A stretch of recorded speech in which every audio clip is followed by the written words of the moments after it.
estabilidade não existe. Eu quero todo mundo escrever assim, ó, estabilidade não existe.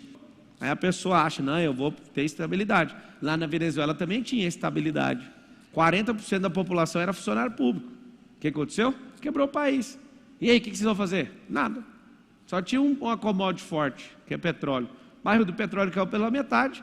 O maior produtor de petróleo da terra. Talvez você não saiba do potencial da Venezuela. A Venezuela é 4 vezes maior que os Estados Unidos em produção de petróleo. E não sei quantas vezes mais que o Brasil. E é bem menor que o Brasil. Como que pode alguém que tem a maior reserva de petróleo da terra quebrar? Não é sobre o tanto de dinheiro que você tem, a cabeça que você tem. Você põe toda a nação com a cabeça de estabilidade, sendo que é uma coisa que não existe, o país quebra. 77% das pessoas estão endividadas. Ou melhor, pior que isso, 77% das famílias estão endividadas.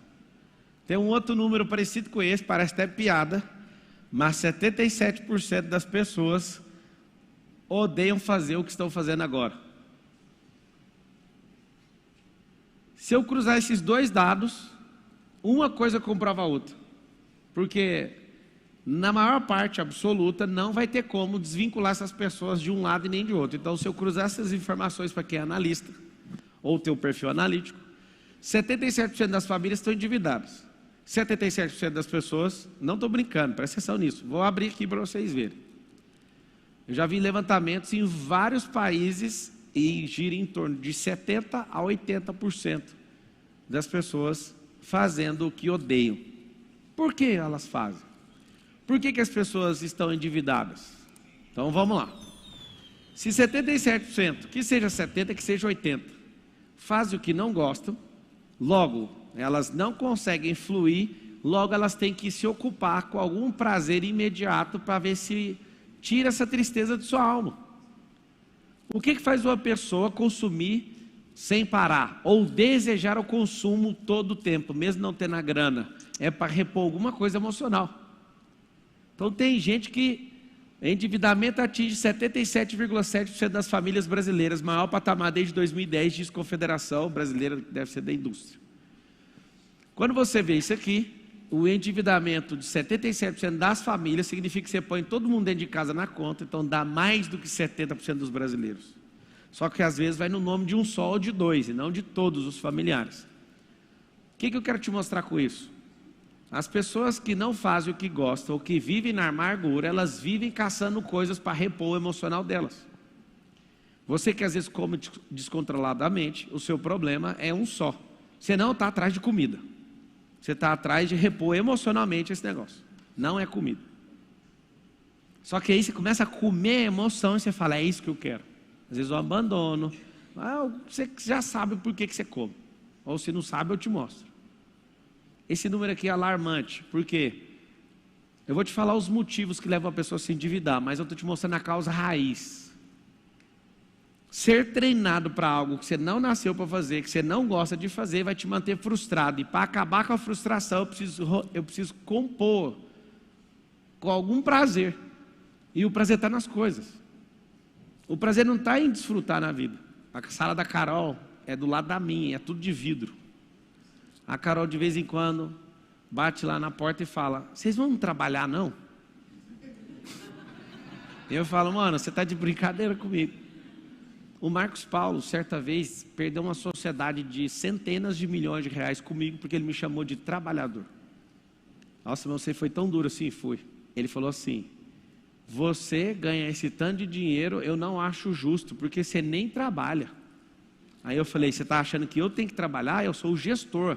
Aí ele falou, então, não é justo. Aí eu falei, uai, você está querendo ganhar mais que eu? Não, acho que a gente ganha o mesmo tanto.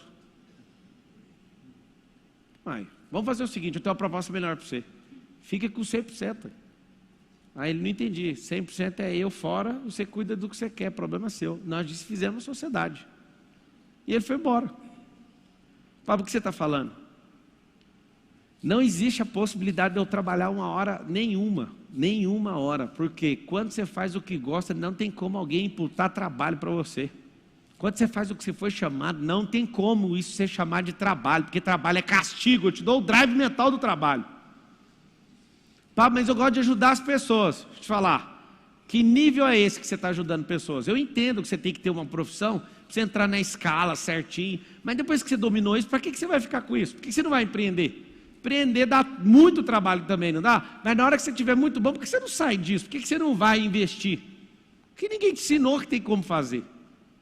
Uma pessoa fala para mim, eu estou desempregado tem 2 anos, eu falo, você é livramento, filho, caça um trem para vender. E o cara acha uma maldição, fica desempregado. Pá, mas nem todo mundo pode ouvir sua mensagem. Mas se todo mundo pudesse ouvir, tinha 1 bilhão de pessoas assistindo. Esse tanto é o tanto que precisa de ouvir.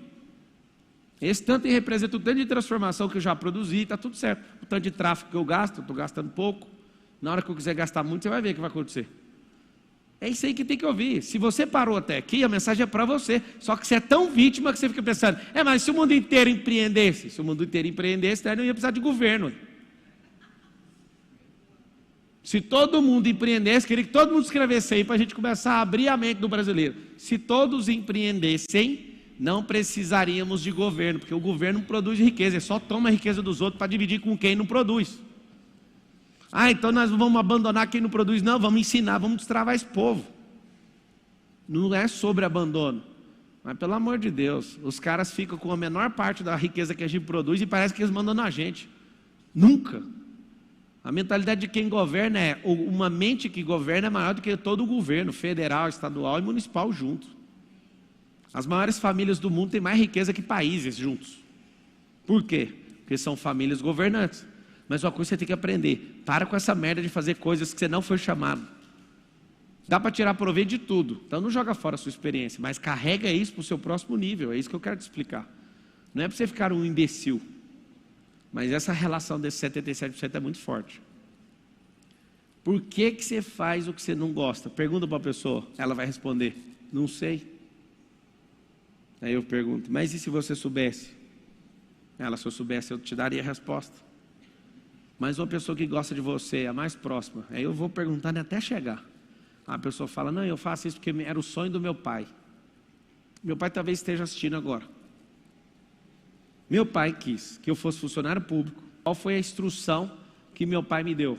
Seja funcionário público. Eu vou dar um sintoma para você. Nunca comprei uma apostila para concurso. Nunca me inscrevi em nenhum processo seletivo para concurso público. Você é contra os concursos públicos? Não, não sou não. Aquilo ali é muito bom para a manutenção de um país. Quanto maior o Estado, maior a quantidade de funcionário público. Só que a mentalidade de estabilidade, ela é inexistente. Por quê? Porque estabilidade não existe. Eu quero todo mundo escrever assim, estabilidade não existe. Vamos pegar na Bíblia. 6.000 anos de história. Você volta na primeira página e vai até a última. Em nenhum momento está escrito, pode ir que vai ser desse jeito para sempre. Vai dar tudo certo na sua vida. Só a gente se ferrando para cumprir o propósito.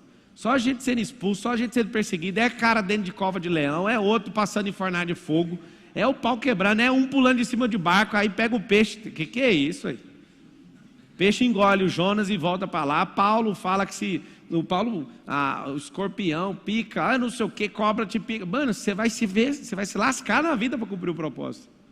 Se estabilidade existisse, Jesus não ia ser pendurado na cruz, moço. Se estabilidade existisse, Jesus não ia descer lá do trono para vir aqui na terra. Você está doido? Presta atenção no jogo. Aí a pessoa acha, não, eu vou ter estabilidade. Lá na Venezuela também tinha estabilidade. 40% da população era funcionário público. O que aconteceu? Quebrou o país. E aí, o que vocês vão fazer? Nada. Só tinha uma commodity forte, que é petróleo. O barril do petróleo caiu pela metade. O maior produtor de petróleo da terra. Talvez você não saiba do potencial da Venezuela. A Venezuela é 4 vezes maior que os Estados Unidos em produção de petróleo. E não sei quantas vezes mais que o Brasil. E é bem menor que o Brasil. Como que pode alguém que tem a maior reserva de petróleo da terra quebrar? Não é sobre o tanto de dinheiro que você tem, a cabeça que você tem. Você põe toda a nação com a cabeça de estabilidade, sendo que é uma coisa que não existe, o país quebra. O que aconteceu? Tomou um revés, os papéis de petróleo não estavam valendo mais nada, os caras que não entendem de economia começaram a imprimir dinheiro, e as famílias hoje não têm nem papel higiênico. Eles usaram os últimos papéis moedas para enfiar para limpar o ânus. Sabe o que acontece? Não ter sabedoria vai fazer você entrar em jogos de pessoas que nunca questionaram isso. Isso vai fazer você ser infeliz. Meu pai estava com alguma maldade no coração dele? Não, foi isso que ele aprendeu. Você precisa ter estabilidade. Aí eu peguei outro caminho e fui trabalhar numa grande empresa. Aí comecei a ganhar um bom salário. Aí um dia eu falei para meu pai, pai, eu vou sair daqui. Meu pai quase chorou. Você não para com nada. Eu falei, e o que tem? Você tem que firmar numa coisa. Fiquei 8 anos na empresa e não paro com nada, imagina. Trabalhei 13 anos de carteira assinada para os outros e não paro com nada. Você vê que é a visão de quem está buscando estabilidade. Tipo, os 8 anos é como se fosse 8 dias. Aí um dia ele falou, eu quero que você vá a lugares que eu não fui, eu quero que você seja médico. Eu falei, da hora. Só tem um problema, pai. Eu não quero o diploma e não vou exercer a profissão. Eu posso ganhar esse apelido carinhosamente, eu posso ser o dono do hospital. Aí, isso é arrogância. Olha que conversa de gente esquisita. Você tem que ser o médico, trabalhador, que não sei o que. Eu falo, não. Eu quero ser o dono do hospital. Aí ele olhava, eu lembro do olhar dele, era o olhar assim, a gente investe tanto numa criança, a criança fazer uma merda dessa. Aí meu pai vinha com outra, ele falava, você tem que ser político. Quando ele ia me visitar na Brasil Telecom, a gente se encontrava na porta. E se a gente ficasse 1 hora na porta, eu ficava com a mão estendida assim, 1 hora, de gente pegando minha mão. E aí, bate aí. Aí ele, por favor, vira político, você é bonito, você não sei o quê, e você é famoso, você vai ganhar. Não é meu chamado, esse era meu papo desde pequeno. Esse não é meu chamado, pai, eu não posso fazer isso. Mas você não entende, todo mundo quer ser político. Pois é, eu não quero. Mas ninguém te conhece esse tanto de gente. Esse povo aí que você falar, eles vão fazer. Lá na Brasil Telecom, 2008. Eu falava, não fui chamado. Aí ele falou, você é teimoso, uma hora você vai obedecer, você vai ser advogado no Tocantins. Eu falei, mas não estou entendendo. Eu era de Goiás, ele queria que eu fosse para Tocantins. Esse era a coisa da cabeça dele. Aí um dia eu cheguei no meu pai e falei, pai, eu quero te honrar. Eu vou pagar a faculdade de medicina para o senhor. Olha, quem que quer fazer medicina aqui? Eu falei, uai, não era seu sonho? Ele falou, era, mas eu quero que você realize. Eu falei, vamos pagar, vai lá, dá trabalho fazer isso aí. Ele falou, não quero não, tá doido? Já passou da hora. Eu falei, então não me impõe nas coisas que é sua. De não parar em nada, eu posso pagar a faculdade para você de medicina, pode ir. Você acha que ele topou?